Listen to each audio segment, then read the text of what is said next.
Hi, it's Hazel, and welcome to my channel, Hazel and Aka Design.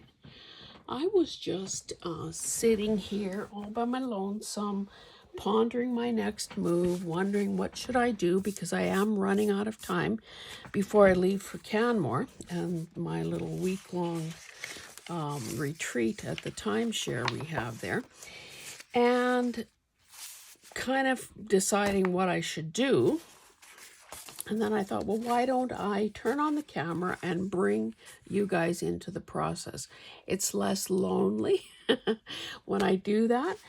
And especially if you're a beginner, you probably, or you could possibly, find something of use in these videos once you understand my thought process. Not to, that's in no way to indicate that my thought process is right or correct or the only one or any of that sort.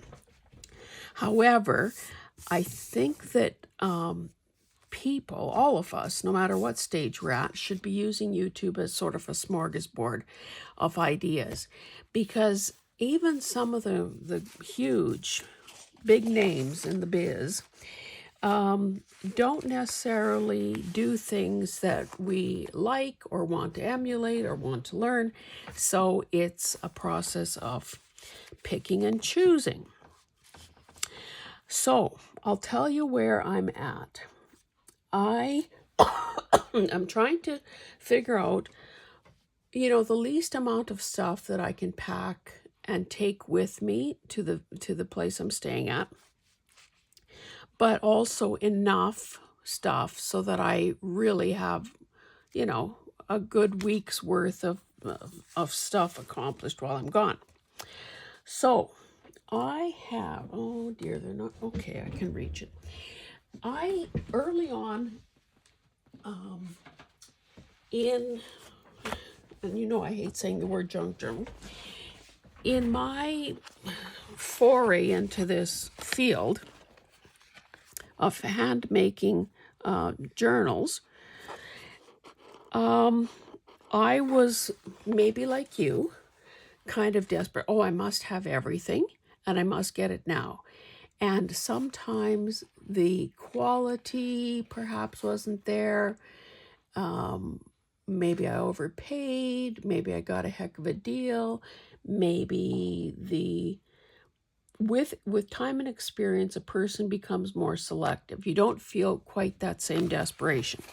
Anyway, and I don't even remember how or when or why, I bought a number of these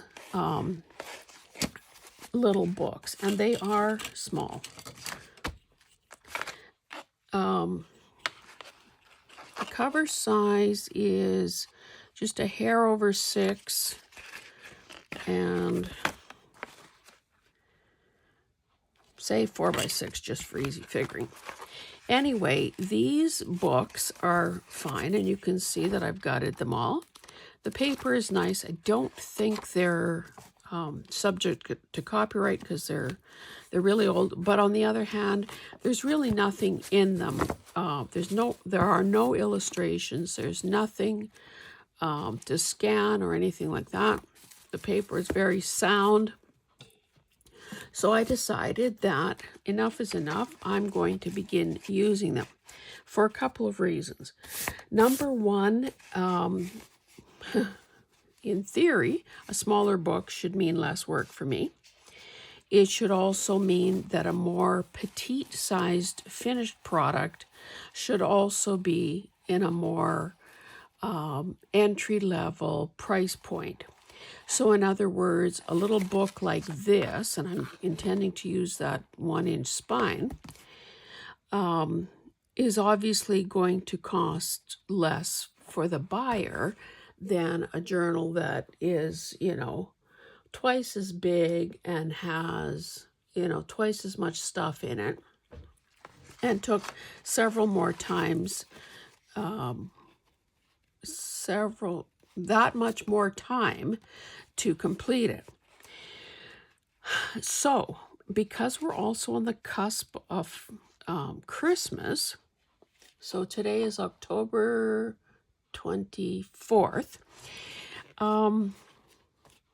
I thought these would be, I would make these Christmas journals. Now, I don't think I've ever done a set of anything that was identical, but they will all be similar.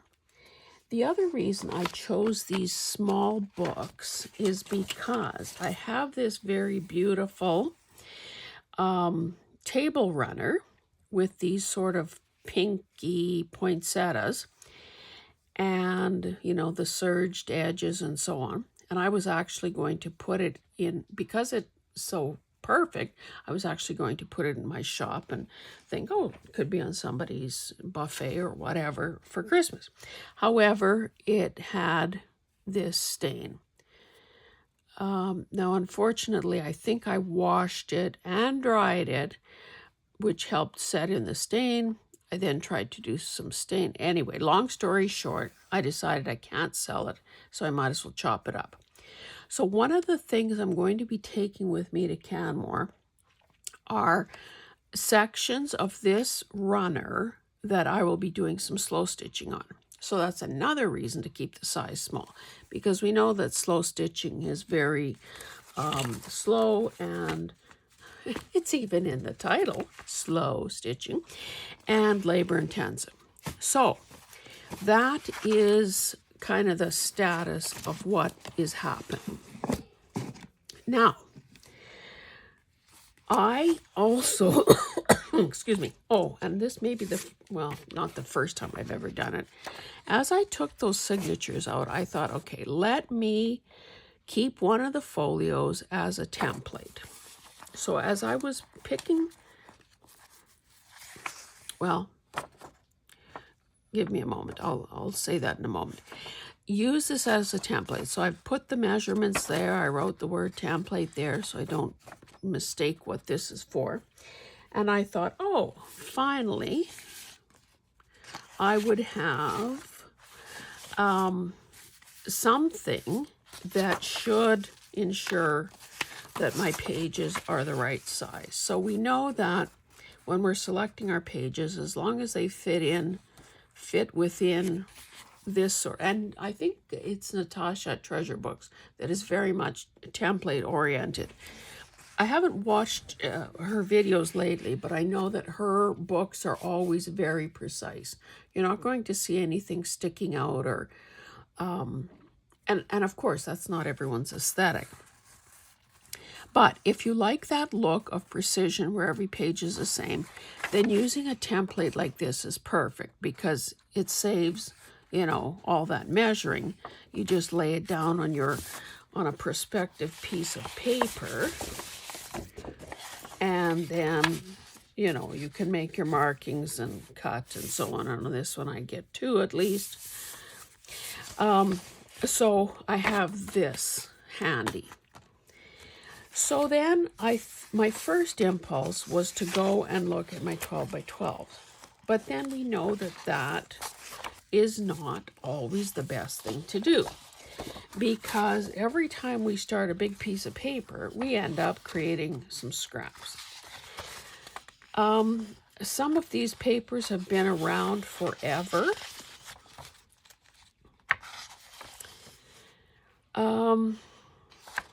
Do you remember in the early days of scrapbooking when even Costco sold scrapbooking paper? So I just picked an assortment of, and these are all, except this one is a little heavier, they're all just lightweight and a variety of colors. So I have that on hand, because you know how I love doing masterboards. So the other thing I did, and I was pleasantly surprised, and I've shown that before, so I won't bother going to get one of those. I have those oversized zippered pouches that are sort of opaque-ish. And a long time ago, I created a pouch for every colorway so that the pre-sorting was done.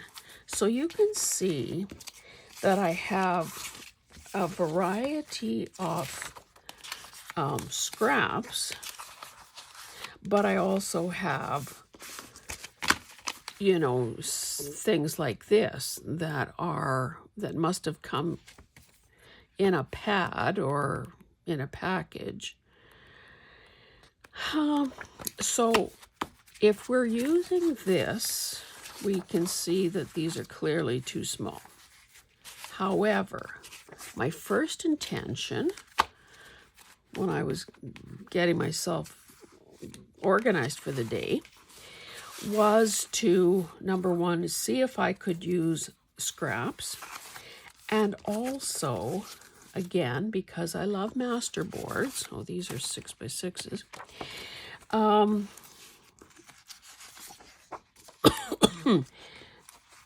create a master board. Now, you know, because I've shown you 100 times, that I typically do my master boards in one of several hardcover books. And when I'm ready, they would come out of there. You know, I'd rip the page out and then use them. But I don't want to do that because I'm thinking maybe I can kill two birds with one stone. So for instance, I have this piece of Christmas wrapping paper. I ended up grabbing or creating several chunks of it.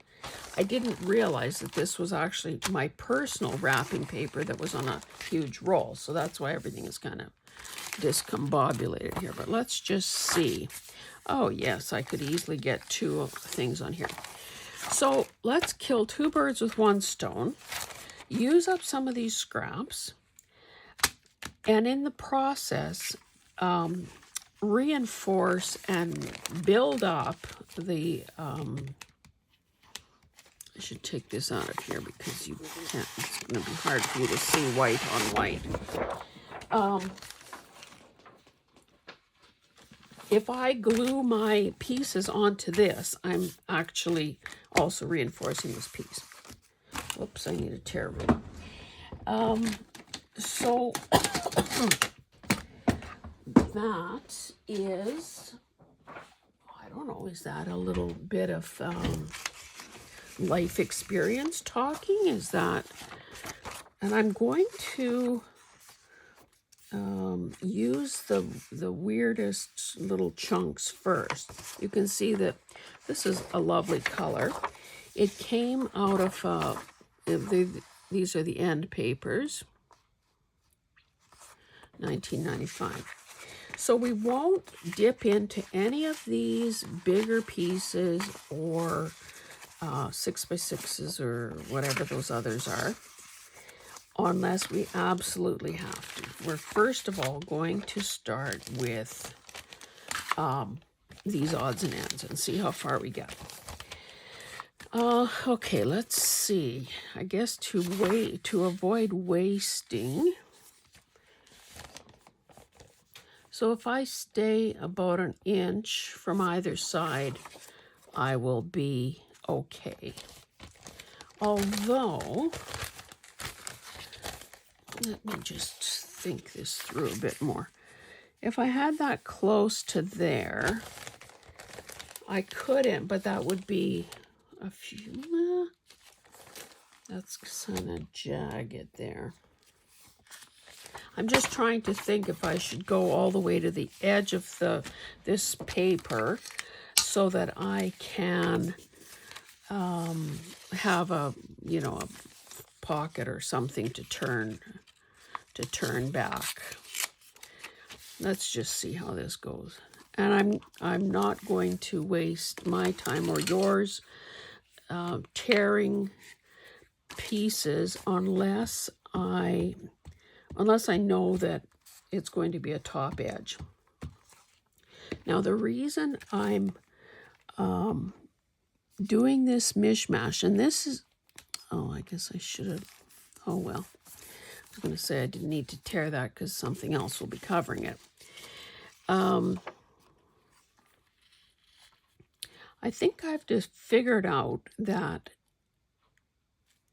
I like the results when I mix patterns. Now, some of these things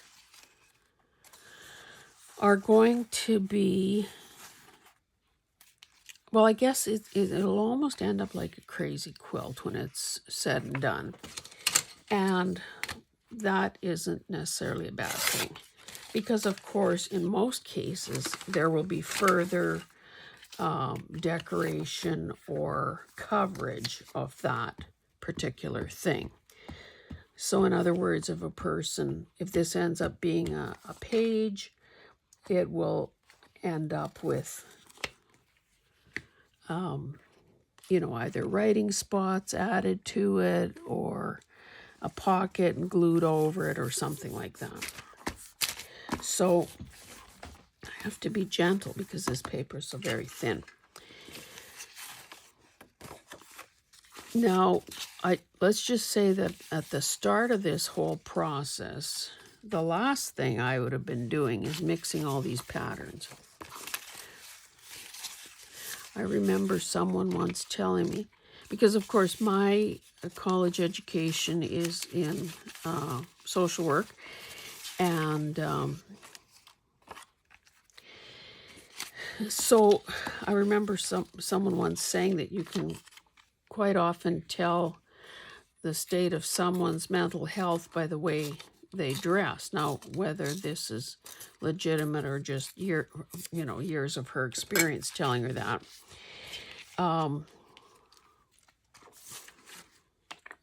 or it could be a prejudice too, who knows. So this is a little bit like mixing stripes and solids, anyway, I don't know if that's neither here nor there, I guess. No, that doesn't have a right or wrong, so I think I will just... Now, I'm not going to bother. I don't typically like the straight edge, but I think that I'll make an exception in this case. This is part of somebody's digital. Oh, that's the other thing I did last night. And I know I've told you this before, but if you're new, you haven't heard it. Back in the day, I would see people doing videos where they were obviously using their own digitals, or they were doing like an Etsy restock video or whatever. And there is there is beauty in most of those things. Like, I think as a rule, most of us like most things that we see. Oops, that's a little bit crooked. So maybe like you, I thought, oh, I must have that, and I must have that, and I must have that. And I ended up buying a whole bunch of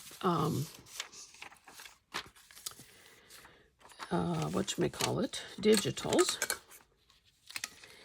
and printing them. And I was so goofy, I even thought, well, one set to use and one set to have on record. Like, okay, did I get this from Pam at the Paper Outpost?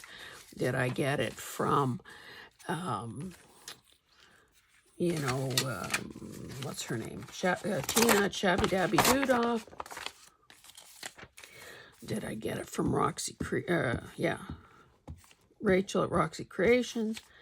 So, number one, that was a heck of a lot of paper and a heck of a lot of printing that I did. And then, if you don't use it, it's sort of like burning money, right?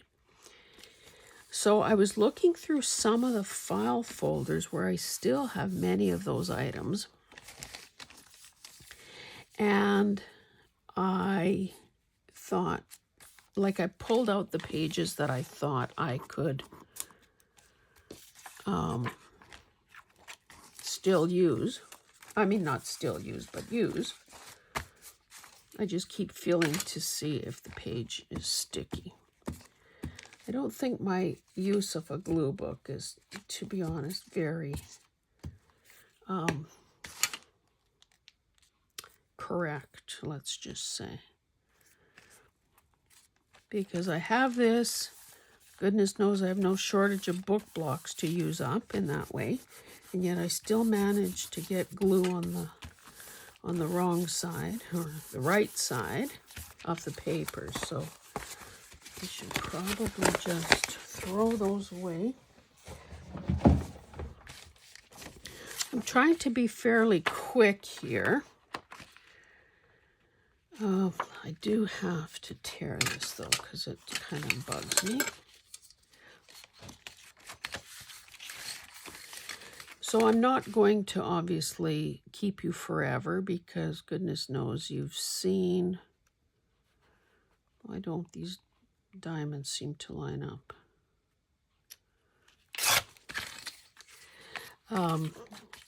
You've seen people cut and paste before, and I dare say you've done it yourself. But I just thought I would clue you in on what I'm up to and what I'm taking. I think to camera, last year, or I think it was last year, I actually did a handheld camera or phone video of my bags once they were packed. But I'm so behind packing this time that probably isn't going to happen. Because, of course, I do have to pack, clothing, although I really get away with the minimum of clothing, because basically I sequester myself in my room. I go to the thrift shop one day. I go to the library and check their book sale rack. I probably eat one meal out, and the rest of the time I am working my butt off in my room. So I don't need to dress up.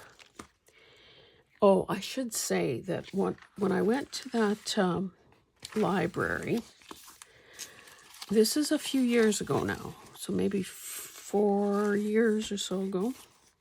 Let's see what we have here. So I almost have enough for one.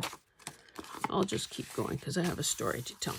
Okay, so I go to the library, and many libraries, and if you should definitely be checking out your own, have a rack or more where they have discarded or donated books that they are selling for a song. And, it was typically it's slim pickings for the kind of stuff that we're looking at. But I suppose at that time I was still actually reading books for pleasure. And there was one called A Man Called Otto. And if that rings a bell, it was written by I think he's Swedish, a Swedish guy called Frederick Backman, if I'm remembering correctly. Anyway, I bought the book for maybe 50 cents or $1. I read it. I cried my eyes out. And then, a couple of years ago, to my surprise, I realized that somebody, maybe Tom Hanks, bought the rights to the book, renamed it A Man Called Otto, starred in it as Otto, and I saw it in the theater. Maybe I'll put this in the middle, and my other pieces will cover this weird shape here. It cried in the theater, and now it's on Netflix, so I watched it again, cried again in the privacy of my own home. It's easier to cry, at home than in a public place, but if you have Netflix, watch it, and you can thank me later. That's sticky there. Lovely, lovely story. So anyway, that was, and I keep, because I scored with that book, I keep going back there thinking, oh, I'm going to, maybe lightning can strike twice. So far it hasn't, but I'll check it out. In Canmore, what they have done, and I don't know if this was sort of post-COVID, or, municipalities are all struggling a bit, well, more than a bit, I would say, with their ability to provide services and keep taxes down and all that kind of good stuff. Maybe I should get rid of this edge here. And so everybody's looking to find ways to make money. So what are they doing? They now charge for parking downtown, which is, the touristy part of town. Well, number one, I hate paying for parking. And maybe that's my farm thing. I should also use one of these darker ones here. Hate paying for parking. And also hate those automated machines, where you have to download an app. Like, give me a bloody parking meter where I can, rustle up some coins and put that in the, but I suppose that's what dinosaurs would do. Anyway, so you need an app, and you need, to give up your firstborn child, and then you have to, it's just, I thought, you guys can keep your damn parking spot. I'm going back to the hotel. So I showed them, didn't I? Oh dear. I'm going to, well, as you can see, I am going all the way to the edge because this pattern is non-directional. Oh, see, I've got these little wrinkles developing here. I guess I should have been looking at this side occasionally. Anyway, so I could, when the time comes, maybe my layout, other than that rose, maybe my layout will work better this way. So we'll see how that goes.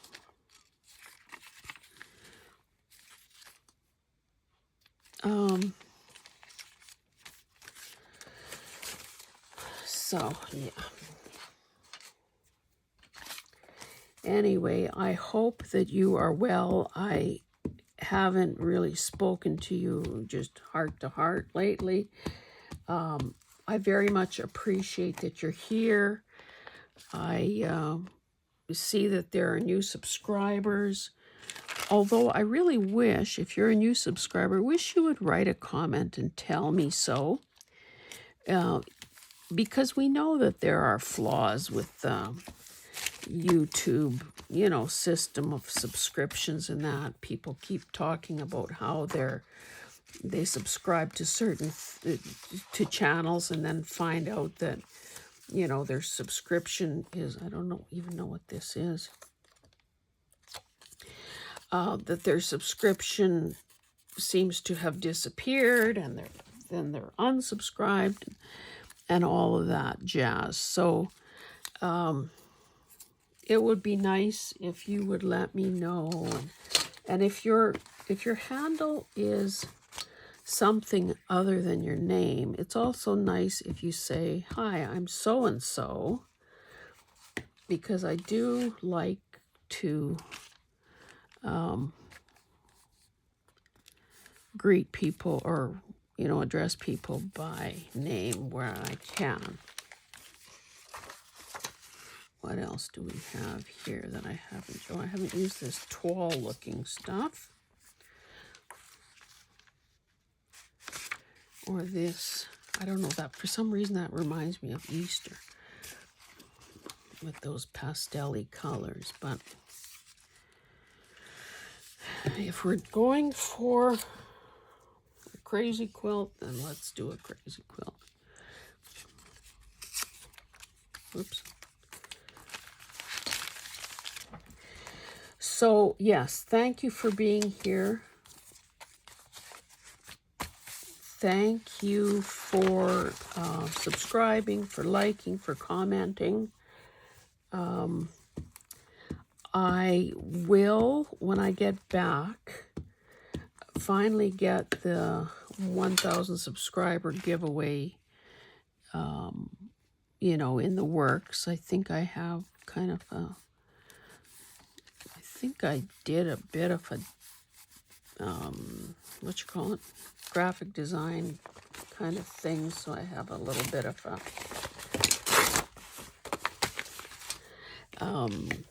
you know, something to show you when I announce it. I haven't figured out the parameters yet, or the, you know, whoops, the rules. Let's maybe use some of this gingham, and let's use the last of that piece up. I have this, which is something strange.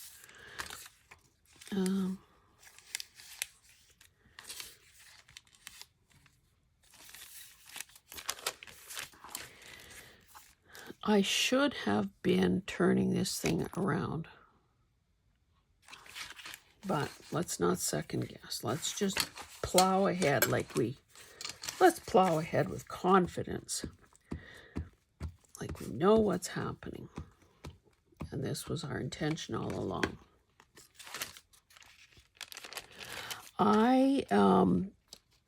You know that I have my purple cabbage and blueberry dyed paper packs in my Etsy shop, and I think I have some also in the Maker's Market. Now, so I got an order, I shipped it, I then got you know, an email saying I still haven't received it, you know, which kind of puts dread in one's heart. And the woman was very good. She said, well, you know, it does seem to take a long time for stuff to get to her. And I said, oh, you must live in the boondocks like I do, blah, blah, blah. And she's saying, I don't want a refund. I don't want, you know, you to resend it, blah, blah, blah. So we took a wait and see attitude. Well, yesterday, my husband picks up the mail, or maybe it was the day before, and her package, her envelope got returned to me. So, you know, with one of those return to sender type things on it.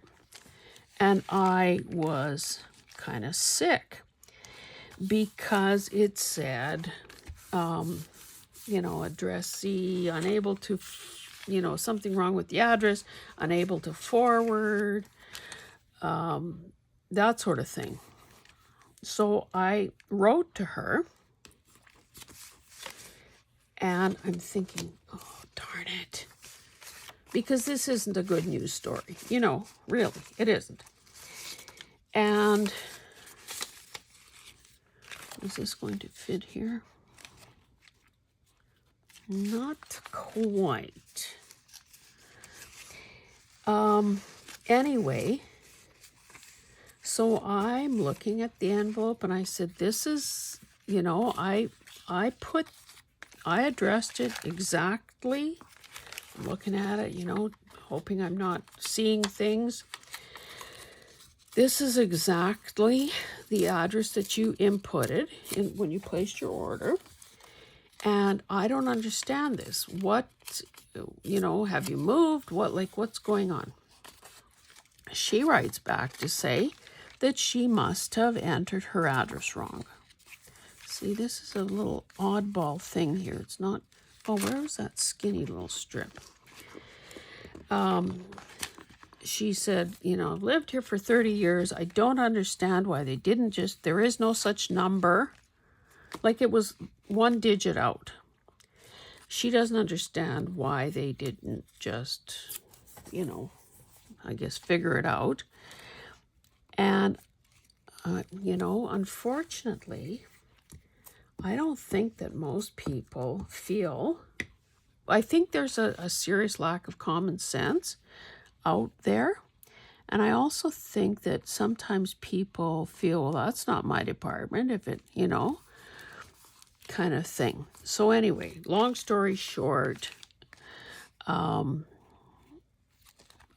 kind of offered to, help subsidize the cost of resending it. And as it is, she sent, more money. And anyway, so that's a long, convoluted story to say, if you're ever ordering something, and from anywhere, not just me, not just Etsy or a selling marketplace, but anywhere, any online order, make sure that your address is entered correctly, because it causes quite a bit of grief and, of course, delay and additional expense to have something sent again.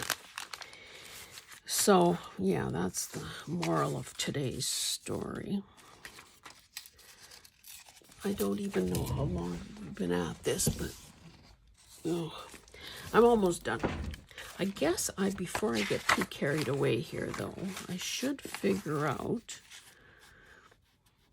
okay, 1, 2, actually, if I just straighten this out, I'll be done, because there's no point in, or would I want to do that? But again, if it's, anyway, I think I'll just straighten this out and call this done so that I can let you guys go.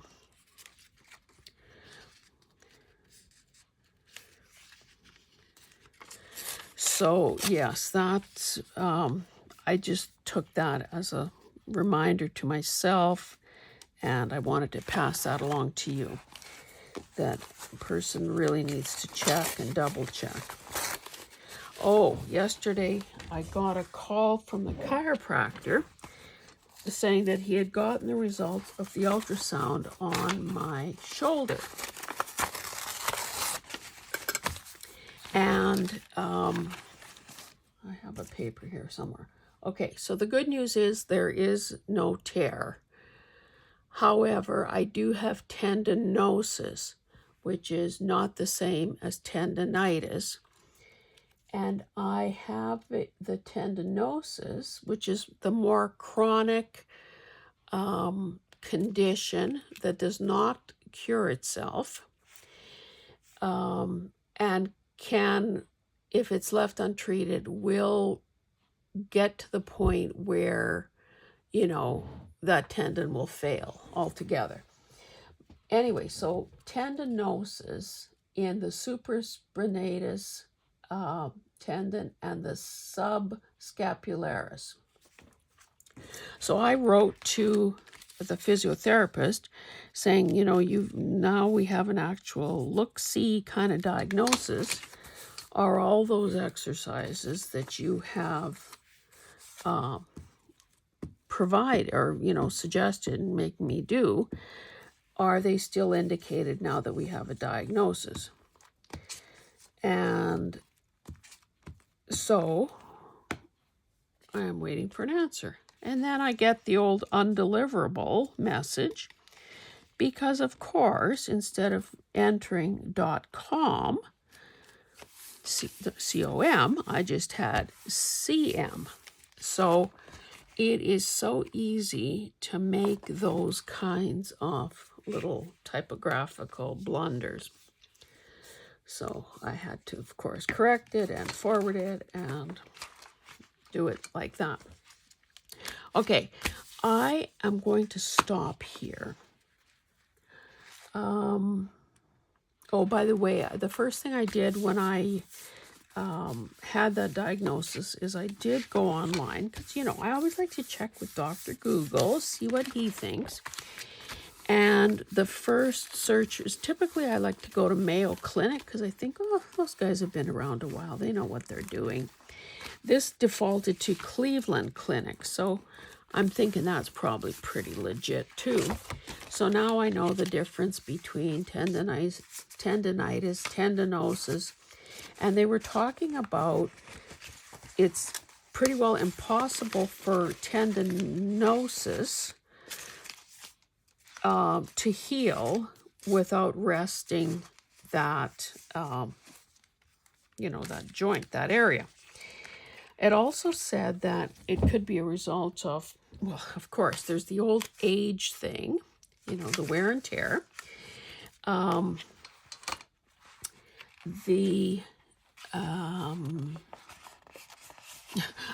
Let's get it straight right off the bat. I'm not an athlete. And what was the other category? Athlete. Oh, laborer. So, I'm not a construction worker or, pouring concrete or anything like that. Maybe while I'm just finishing that story, I should bring out my paper cutter. And the third category that they gave, sorry about all the noise, as an example was hobby enthusiast. So I'm thinking, okay, well, that sounds about right. Now, it's pretty hard to square off a piece of paper when nothing is square here. Unless this is a factory edge. No, I don't think so. So I'm just going to sort of pick a line and let that be my first okay, we'll see that by the time I've trimmed this, now this thing will be too short. Okay, so now I can use that as my guide. Yeah, so anyway, it could take 3 to 6 months to, weeks?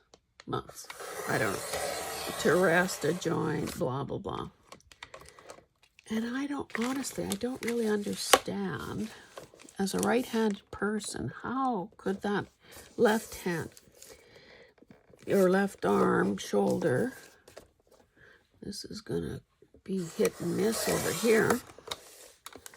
I've got that little sliver. We'll see. Well, let's do the fourth side. Yeah, so I don't know. Anyway, the reply from the physiotherapist was, yes, continue. And maybe when you get back, come and see me and we'll just double check, blah, blah, blah. So you think I don't have to yet pack my weights in the little stretchy, that exercise band? So let me lay this down. I hope you can see something. Get a pencil. Make a mark.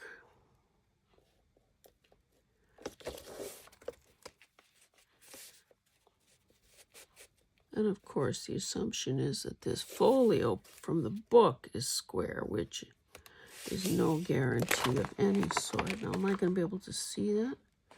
Barely. Barely, barely.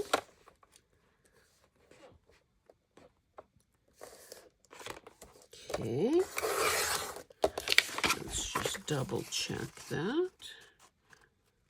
Pretty darn close. And let's do that again. Oh, darn it. I thought I had, mind you, I cut this off. Well, now wouldn't it have been good to split the difference? And I've got one that's that, so there's a 1/2 inch difference here. Well, I might as well cut that little sliver off, because that's going to bug me.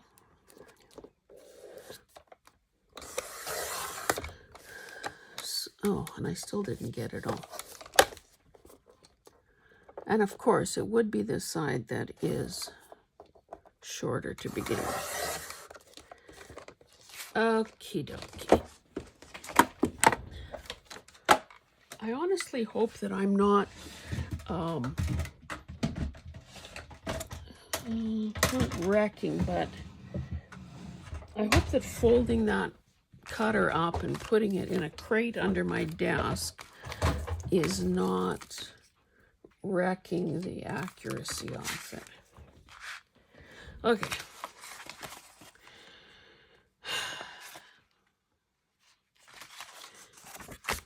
Yeah.